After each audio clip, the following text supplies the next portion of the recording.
এই যে ঘটনা ঘটতেছে ইরানের সাথে ভেনেজুয়েলার সাথে, দেখবেন একটা বিশ্বযুদ্ধ হয়তো মঞ্চস্থ হয়ে যাবে। 2026 সাল তো মোটামুটি সবাই প্রেডিকশন করতেছে যে এই 26 সাল থেকেই আরম্ভ হবে। বাংলাদেশের সামনে একটা বড় ভয়ঙ্কর একটা সময় আসতেছে। আপনারা মনে করেন না যে আমরা মুক্তি পেয়ে গেছি, পান নাই, আবার আসতেছে। কিন্তু সেইটার শেফাও আমার এই কোরআনে আছে। কোথায় আছে? আগামী বাংলাদেশের ভয়াবহ কোনো বিপর্যয় যে আসতেছে, গোটা বিশ্বটাই এখন ওই যে ভেনেজুয়েলার কথা তো শুনতেছেন না? আমাদের বাংলাদেশ নিয়ে কি খাঁচাখাঁচি চলছে, আপনারা তো যারা সচেতন জানেনি। তো এইটা একটা রোগ, জুলুম একটা ব্যাধি, বিশ্ব ব্যাধি। এই বিশ্ব ব্যাধি থেকে আত্মরক্ষার কৌশল হলো এই হেদায়েত। কি? হযরত ইব্রাহিম আলাইহিস সালাম তো সরকারি জুলুমের শিকার হয়েছিলেন। তখন নমরুদ ছিল সারা বিশ্বের পরাশক্তি, বিশ্ব পরাশক্তি। এখন লাইক আমেরিকা যেরকম, এখন হযরত ইব্রাহিম তো সেই রকম একটা পরাশক্তির হাতে মজলুম হয়েছিলেন, ঠিক না? কিন্তু পারফেক্ট হেদায়েতের উপর ছিলেন। ওই পরাশক্তি এমন অগ্নিকুণ্ড বানিয়েছিল, সেই অগ্নিকুণ্ডের উপরে কোনো পাখি উড়ে যেতে পারতো না, ভুনা হয়ে পড়ে যেত। সেই অগ্নিকুণ্ডে, সেই সরকারি অগ্নিকুণ্ডে, পরাশক্তির অগ্নিকুণ্ডে ইব্রাহিম আলাইহিস সালামকে ফেলে দিয়েছিল। জ্বলছেনি? আগুন থেকে শেফা, নিরাময়, মুক্তি কে দিয়েছিল? হেদায়েত। কি? হাসবি আল্লাহু ওয়া নি'মাল ওয়াকিল।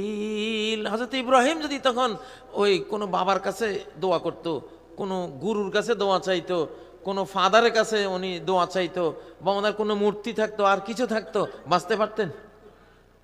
কিন্তু সঠিক হেদায়েতের উপর ছিলেন, বলছিলেন হাসবুনাল্লাহু ওয়া নি'মাল ওয়াকিল। আল্লাহ আমার জন্য, Allah is sufficient for us, for me, আমার জন্য আল্লাহ যথেষ্ট এবং কতই না উত্তম কর্মবিধায়ক। যেই কোনো কাজ ওনাকে দিলে উনি সঠিকভাবে সেই কাজটা, মনের সে আশাটা পূরণ করে দিতে পারেন ইনশাআল্লাহ।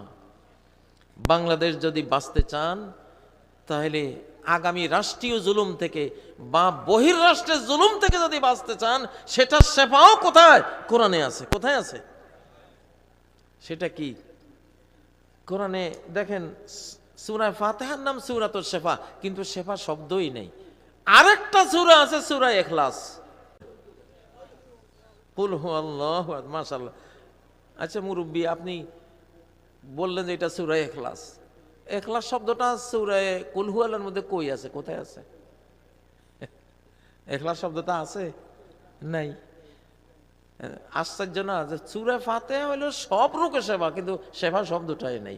সূরা কুল হুয়াল্লাহ হলো একেবারে খাঁটি ইখলাস, মুখলিস বান্দা হওয়ার মতো, মুখলিস বান্দা বানায় যায় সূরায় মানুষকে, সেই সূরা হলো সূরা কুল হুয়াল্লাহু আহাদ। সেখানে ইখলাস শব্দটাই নেই। কারণটা কি? মানে হলো ওখানে যে তাওহীদের কথা আছে, কুল হুয়াল্লাহু আহাদ, আল্লাহ এক, একক, একত্ববাদ, এই একত্ববাদে হলো ইখলাস। এই একত্ববাদে কি? ইখলাস। তুমি এক আল্লাহর খাও, এক আল্লাহর গাও, এক আল্লাহর হইয়া যাও নাকি? সূর্য কে দিছে? এই জমিন কে দিছে?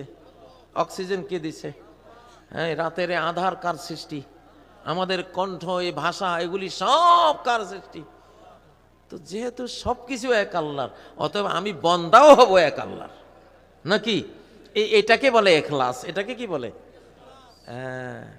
কুল হুয়াল্লাহু আহাদ, বলো আল্লাহ এক। জীবনদাতা হিসেবে তিনি এক, একাই জীবন দিয়েছেন, আর কেউ সাথে নাই, ঠিক না? যত রুজি রোজগার দেন জীবন রক্ষার জন্য, একাই রাজ্জাক, রিজিক দাতা, আর মহাবিশ্বে কেউ নাই। একাই তিনি হাকিম, হাকিম, হাকাম, হুকুমদাতা, বিধানদাতা। মহাবিশ্ব সব ওনার বিধানে চলে নাকি আর কারো বিধানে চলে? যারা আইন বানায়